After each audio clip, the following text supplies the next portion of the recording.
J'ai donné le titre en anglais, mais je vais parler en français. Après décembre 1989, l'image des relations entre le régime communiste et sa population féminine a été réduite à deux aspects totalement opposés, des victimes et des bourreaux. La posture de victime a été attribuée pour la plupart des femmes, surtout comme sujet de la politique démographique. Les femmes qui occupaient des postes d'autorité dans le parti sont sans exception représentées comme étant les bourreaux, l'incarnation du mal absolu. Dans leur description, seulement le manque d'éducation dépassait comme gravité le caractère immonde. Les politiques égalitaires introduites par le régime de Ceausescu ont été ainsi expliquées seulement par la préoccupation que le pouvoir avait pour la promotion d'Elena Ceausescu, en réduisant toutes les femmes en position d'autorité au fameux culte de la femme du dictateur. Dans une société qui décourageait traditionnellement la participation politique des femmes, après 1989, quelques-uns des historiens, volontairement ou non, ont contribué à discréditer l'idée de la femme comme acteur politique. La diabolisation d'Elena Ceausescu et du groupe de femmes qui occupaient des postes d'autorité dans les années 70 et 80 a renforcé les préjugés sur les capacités réduites de la population féminine à gouverner. Toute ascension politique était ainsi considérée comme due à toutes sortes de critères, mais en aucun cas au mérite. Afin de surprendre la nature réelle de la participation féminine dans le Parti communiste roumain, je vais concentrer mon analyse sur trois axes principaux. D'abord, la représentation à l'intérieur du parti, représentation dans la direction du parti et à la fin, la superposition des fonctions. En traçant l'évolution numérique des femmes membres du parti, on distingue deux segments temporels. Le premier qui commence dans la période d'illégalité du mouvement et va jusqu'à la fin des années 50. Il est caractérisé par l'inconstance et la précarité des sources à la disposition des historiens. Jusqu'au troisième congrès du Parti ouvrier, parce que bon, dans l'histoire du Parti communiste roumain, on a changé de dénomination, donc je vais parler aussi du Parti ouvrier roumain et du Parti communiste roumain. En fait, c'est la même chose, mais ça a changé, donc, pour ceux qui ne connaissent pas l'histoire du Parti communiste roumain. Donc, jusqu'au troisième congrès du Parti ouvrier roumain, les statistiques se sont concentrées sur l'évolution strictement numérique et sur la structure en fonction des critères sociaux, ethniques, d'âge, ainsi que d'ancienneté au sein du mouvement. La répartition des membres du parti en fonction du sexe ne fut pas considérée comme suffisamment probante pour être incluse dans les différents rapports sur la structure du parti. Ce silence pourrait être interprété comme un signe de la présence moins significative des femmes dans le parti, hypothèse qui est sans doute soutenue par l'évolution lente de l'organisation féminine coordonnée par le Parti communiste roumain à l'époque. Je parle ici de l'Union des femmes antifascistes de Roumanie, qui, tandis que le parti mère réussissait à doubler le nombre des adhérents, n'a coopté que 200 activistes. Lors du premier congrès du Parti ouvrier roumain, sur le nombre total des participants, les femmes ont représenté 13%. Une année plus tard, en 1949, traitant le problème de l'organisation des femmes, Ana Pauper et Constanța Crăciun se déclaraient totalement insatisfaites de la proportion de femmes au niveau des structures du parti, où elles ne dépassaient pas 8%. 6 années plus tard, le taux de présence avait gagné un seul point de pourcentage, jusqu'à 9%, du total des membres des organisations de base. La première information officielle concernant la proportion des femmes au sein du Parti communiste date de 1960, quand le nombre des membres et des femmes candidates du parti arrive à 17% du total. Même si en 1950, on avait rapporté avoir atteint le chiffre d'1,5 million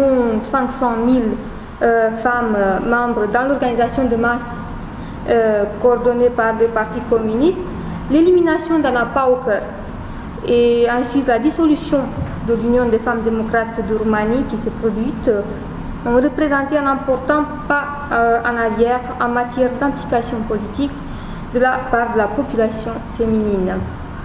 La deuxième étape commence avec la montée au pouvoir de Nicolae Ceausescu. Avant ce moment, en tant que responsable politique pour l'activité de l'organisation féminine de masse, Nicolae Ceausescu connaissait et encore plus ordonnait et coordonnait directement beaucoup des principaux projets du Conseil national de femmes, dont ceux concernant la promotion de ces dernières.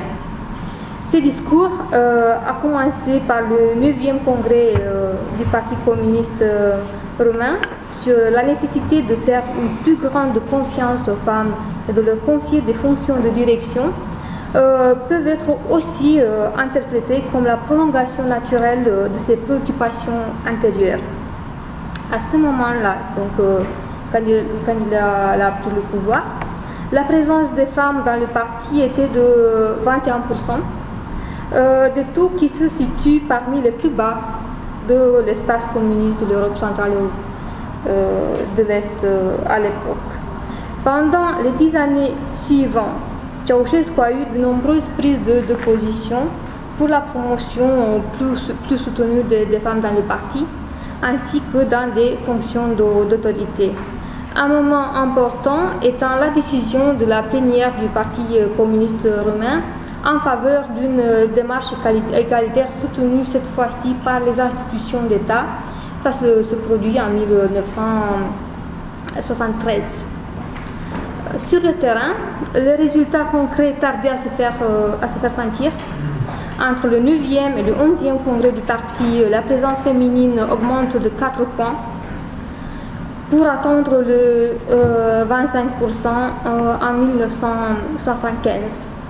L'introduction du principe de la représentation par quota proportionnel en 1976 fut le signal le plus clair donné en faveur de la croissance plus soutenue du nombre de femmes,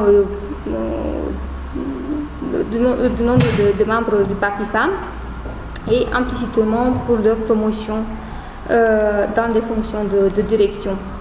Après la chute du régime communiste, l'une des innombrables critiques qu'on a proférées à l'adresse du régime fut ce principe de représentation proportionnelle. Les critiques ont considéré que les femmes qui sont entrées dans le parti et ont occupé des positions d'autorité étaient élues non pas sur des critères méritoires, mais seulement pour compléter les statistiques du parti. En réalité, comme les chiffres montrent, la progression n'était pas du tout différente de celle de la période précédente. L'augmentation étant approximativement d'un point de pourcentage toutes les deux années. Afin d'exercer un contrôle plus prononcé sur ce processus, le parti décide en 1983 que 50% de candidats du parti soient des femmes. Cette mesure peut être regardée comme une promesse d'atteindre dans un avenir plutôt éloigné la parité au sein du parti. Les détracteurs du principe des quotas ont vu dans ce pourcentage un nouveau coût qualitatif apporté à l'ensemble du parti.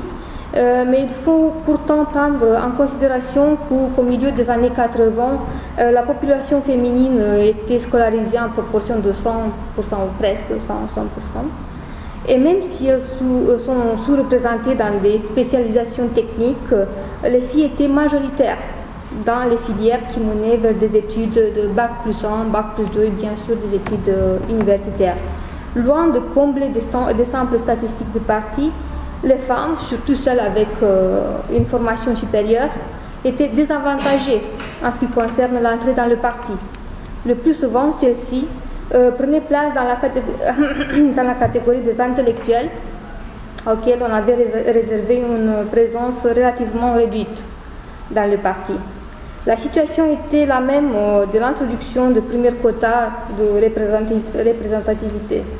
L'entrée dans le parti d'un nombre égal de femmes et d'hommes n'a pas mené à une croissance spectaculaire du chiffre total de la population féminine membre du parti. Et comme cela, on arrive à la chute du régime en 1989 à seulement de présence. Si on peut considérer qu'au sein du parti comme membre, la présence est assez importante, au niveau des instances dirigeantes, la présence des femmes restait plutôt une exception.